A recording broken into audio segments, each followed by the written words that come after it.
So guys, now that I've convinced you that you must buy a 996 because they're the best secret you can possibly get at the moment. They're the cheapest. They're brilliant. You know, they're a 911. They're a real 911. They're the first of the water cooleds, so they've got more power than the air cooleds. They're quieter. You can put a big exhaust on though. That'll sort that out. They're faster. What else? They're very light. The series ones, the first 996s and the basic ones, like my one, the 996.2, but the very basic ones are lighter. Yeah, so there's lots of reasons to buy one. And as I've said before, the Tiptronic is brilliant. Don't discount the Tiptronic. So which one should you buy? Now, if you go on a forum, they'll all say, buy the four-wheel drive, the Carrera 4. Why? Weren't Porsche Carreras supposed to be two-wheel drive in the first place, with the engine out the back driving the rear wheels? You had all the weight squatting the back of the car down, making it... They're brilliant. Why would you want a four-wheel drive? Why would you need four-wheel drive in a car like that? You've got so much grip. I mean, you'd have to be a complete idiot to not be able to drive a car with that much weight over the driven wheels. So they're not dangerous. People say, oh, they're really dangerous. You need four-wheel drive in a 911. Yeah, if you're an idiot driver, you know. But if you can drive, all you've got to do is find somewhere nice and quiet to have a little drive and get used to it. But if you're a decent driver, you don't need that anyway. You just don't let off halfway around a corner. That's the reason people lose them, apparently. But why do you need a four-wheel drive? You know, are you driving them in the snow and the ice? Probably not. You know, it's a 911. There's no need for four-wheel drive. I think the turbos should have been two-wheel drive, in all honesty, but, you know, that's just me. I think they would have been brilliant in two-wheel drive. But, no, I think, you know, if you're looking for one, I think Richard Hammond was right with that one. You go for the two-wheel drive. They're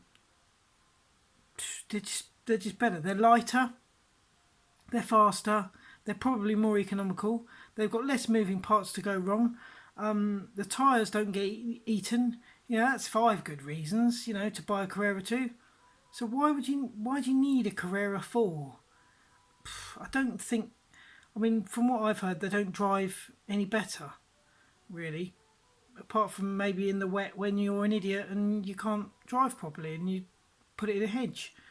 But, no, you don't need... I mean, I've driven mine in the rain, it's fine. Unless you're an idiot, you're not going to crash a Carrera 2, are you? So which one do you buy?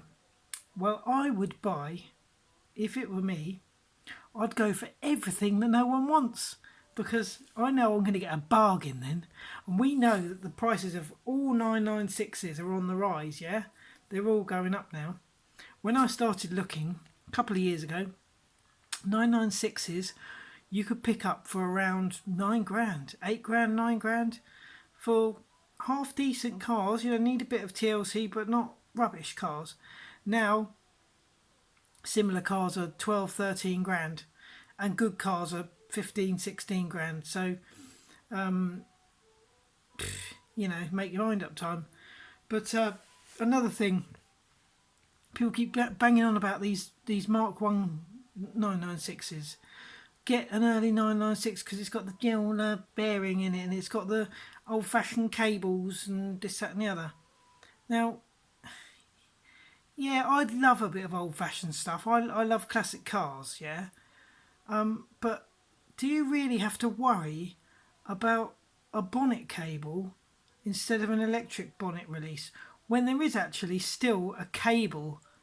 Yes, there is still a cable on a 996.2. It's just hidden away for emergencies. So if you do run out of battery or something breaks, a solenoid breaks or something, you can still use a cable. So what's all these people banging on about? Oh, you need to get the one with a cable, otherwise your bonnet will be stuck and you'll be, you know, doomed and stuck somewhere forever. No, you won't, because there's a secret release. But it's in a secret place. behind the rear light on one side, one on the first one, and behind the front bumper on the front. Yeah. So don't tell anyone that doesn't own a 996. Otherwise, you might find your car getting. Oh no, they can't nick it, can they? Yeah. Someone was moaning about the petrol flap not being able to lock. Who nicks petrol these days? Does anyone actually go around nicking petrol? I don't think so. Not around here anyway. And everywhere there's cameras, you can't really go around nicking petrol. So, don't worry about things. So, you don't have to get an early car.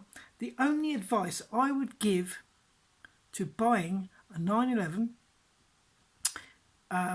is buy a 996 because they're the best. And I specifically went for a car that had the IMS bearing done. Now, I've heard of early cars, even the dual row bearings, failing, right? So I think as the cars are getting old now, they're all like around 100,000, over 100,000, 200,000. It's a part that might fail. Yeah, it's basically a wearable part. It's a bearing. Bearings go, whether they're dual, single, whatever. They will go eventually. So, for me, the one thing I wanted was a car that had that bearing changed quite recently. So my car had 95,000 miles on the clock when it was done, and I bought it at 103,000. So I know that 8,000 miles ago that bearing was replaced, and it was done with a ceramic, some fancy one, but basically one with a 5-year guarantee. So that was the only stipulation I really had, apart from I wanted a car that had regular oil changes. I wanted a car that had been well looked after, well serviced. You need those sorts of things. So you want regular oil changes, even if the owner's done it. That doesn't matter. It doesn't have to be a specialist, but you want a car that's had regular oil changes, and hopefully they've done a video or two of them doing it, or they've got all the receipts for the parts, and you check your oil, make sure it's nice and golden and there's no brown or black. So when you're buying a 911, the first thing you want to do is check the oil, check the colour of the oil, check the service history, make sure there's loads of service history, and if it's been done by the owner, fair enough, but make sure you can tell that it's been done. And make sure they're enthusiastic about it, and not just these people say, yeah, I've done it, mate. You've got to make sure it's been done. But it doesn't matter if the owner's done it, because I think owners can do a brilliant job. I do my own maintenance because I think I can do it as good, if not better, than the dealer. I'll put the amount of oil I want to put in the car. I'll put the oil I want to put in the car. It's just, I don't mind an owner maintaining their car themselves, as long as they have. So make sure the oil's good, make sure there's no horrible smoke, or look at the tailpipes if there's any smoke on startup or sootiness. It might not be anything because it could have been running rich for some reason, but that's something you need to maybe be concerned about. So look for a car that's been looked after. Don't worry about things like bodywork. It's a 16, 17, 18-year-old car. It's going to have blemishes on the bodywork, isn't it? It's just, even parking them in your garage, you drop something or whatever, you're walking past it with your jeans. Don't worry too much about bodywork. You can sort that out. As long as it's not got great big rust holes in it, it's not a rotten car, things like bodywork don't matter. It's nice to have a really, really, really tidy body, but it shouldn't decide whether the car's not for you or not, because it can be sorted out, and it's not overly expensive. It is expensive, but it's not massive amounts. It's not like a new engine.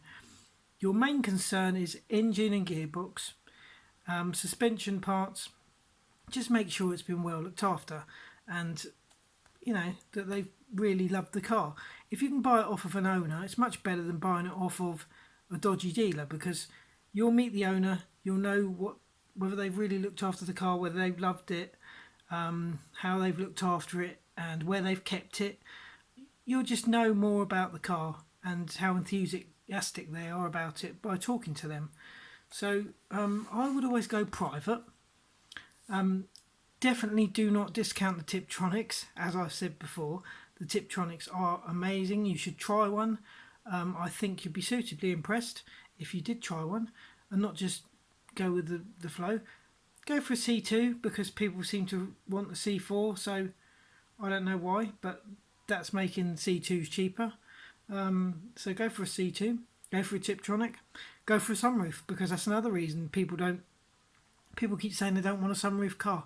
Oh, I'm glad to see you bought one without a sunroof, mate, on the forums. Why? You know, there's nothing wrong with a sunroof on a Porsche 911 that's got amazing exhaust sound. You open the sunroof, you got it in stereo, you got it in triple, whatever that's called. One side there, and it's above you as well. So mine had the Dansk exhaust on it, so I was lucky enough to get that. And it sounds pretty bland when you just drive poodling around. It just sounds like a normal car, but when you give it some welly, it sounds amazing. So I'm really pleased about that because it doesn't annoy my neighbours, but it annoys people when I'm out and about. So yeah, but just make sure, get under the car, general condition, make sure there's no oil dripping, make sure there's nothing horrible. Look at the tyres, make sure they're not unevenly worn, because uneven tyre wear, especially on a four-wheel drive, can show problems up. If it's a four-wheel drive car, get under the front and make sure there's no drips from that end as well, because there's, you know, possibly diff problems or whatever.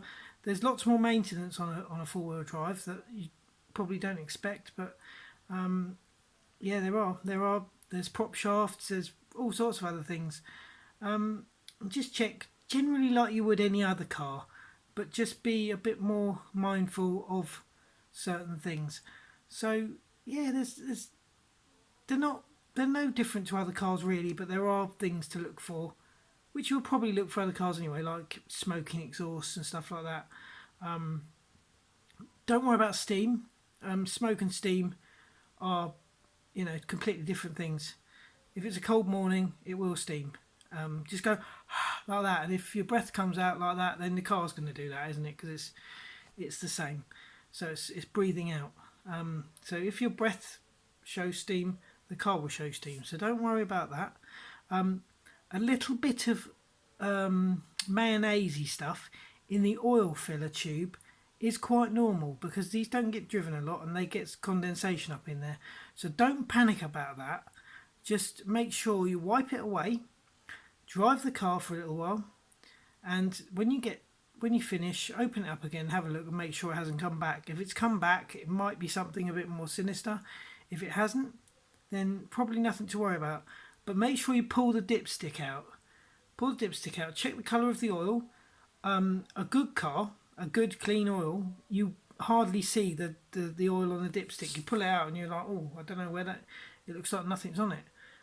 It's just wet. If it's just wet, and then put your finger on it or a bit of tissue, feel it, and sort of, then you'll see where the level is. But it's quite hard on a car that's just had the oil changed or very clean oil. It's quite hard to see the oil level on it. So check that. Make sure it's clean. It should be a lovely golden colour, not a dark brown or black. That's cause for concern. So check that. Don't worry too much about the creaminess unless it comes back. But pull the dipstick. If there's any creaminess on the dipstick, then that's a worry because that's, you know, that's right down in your engine. So any on your dipstick, don't touch it. But up in the oil cap, that's quite normal on a 911. So I found out myself. If you drive the car regularly, you don't get that. But on a car that's not driven very often, which these aren't, to be honest, they're kind of hobby cars. They're not everyday cars, are they, nowadays? I'd love to drive mine every day, but I just don't go anywhere with the lockdown. It's just not really used. It's a shame. But yeah, I must get it out and have a good blast soon. But anyway, yeah, the things to look out for are just the same as normal cars, really. Just check everything. Check for any horrible noises. But they do make some funny noises. All the ones I looked at all made either a little grumble noise or a little tap noise. Even though people say don't ticking's the ball score or the IMS going or whatever. No, they do. They always did tick a little bit, like a beetley sort of sound. I don't want to liken it to a beetle, but they do have a little ticky sound to them, which is quite normal. They seem to all have that tick tick tick tick tick. Not loud, but it's there. You know, it's just the way the engine lies, I think. So so yeah. In conclusion, you should really just look for a really nice, loved car. I wouldn't buy from a dealer. I made that mistake. I was lucky because I actually got in touch with the previous owner after I bought my car and had a chat with him and found out all its history, and found out the garage was just down the road from me, and someone else spoke to the garage and found out the car was brilliant. And I was really, really lucky because the dealer was, you know, not very informative and didn't really know much about the car. So they're just trying to move a car on, aren't they? They're not trying to. They don't really care about the car. All they care about is profit. So, so yeah, you're better off buying from private, I think. Lots of people won't agree with that because they say, "Oh, you get a warranty and everything with a dealer," but most dealers, their warranties don't stack up anyway. You buy half the time, you buy a car and something goes wrong, and they say, "Oh, that's not covered by the warranty because it's under wear and tear." So just get yourself a nice, privately owned, well looked after car with as little problems as possible, but don't discount the car with little issues here and there, like little bodywork issues or just little odds and sods really. Mine had low brake pads on the back. If you've got, you know, even tyre wear is not too good but if there's a tyre going bald or something, usually on the outside edge when you go around roundabouts, just factor that in. You know, it's probably nothing sinister, but if it's a four-wheel drive car and it's got uneven wear on both wheels, both front wheels, then possibly don't really go for that one unless you want to do a bit of work. They're not hard to work on. They're really, really easy cars to work on. I think some of the simple jobs, like other cars have simple jobs like spark plugs and things. They're very simple jobs on other cars. On the Porsche 911, they're quite tricky to do the spark plugs and things. But weirdly enough, things like the brake pads and the engine mounts and things like that are quite tricky on other cars are easy on the 911. So you get your pros and cons. Some things are much easier on the 911. A lot of stuff up the front end seems to be a bit easier because you haven't got an engine in the way. So there are pros and cons, but they're not cars that you have to panic about. You can do the work yourself, and don't worry if an owner's done it themselves, because that just shows me that they're an enthusiast and they love their car and they don't want anyone else touching it. So yeah, I'm not going to rant on anymore, but if you're buying a 911, just, you know, listen to what I've said and take that in, and don't necessarily go with the rest of the sheep that say don't touch a car with Tiptronic, don't touch a car that hasn't got a sunroof, don't touch a car unless it's got a black interior, because they're talking rubbish. It's up to you what you choose. As long as you like the car, as long as you like the way it drives, you'll love it. Happy Porscheing, people.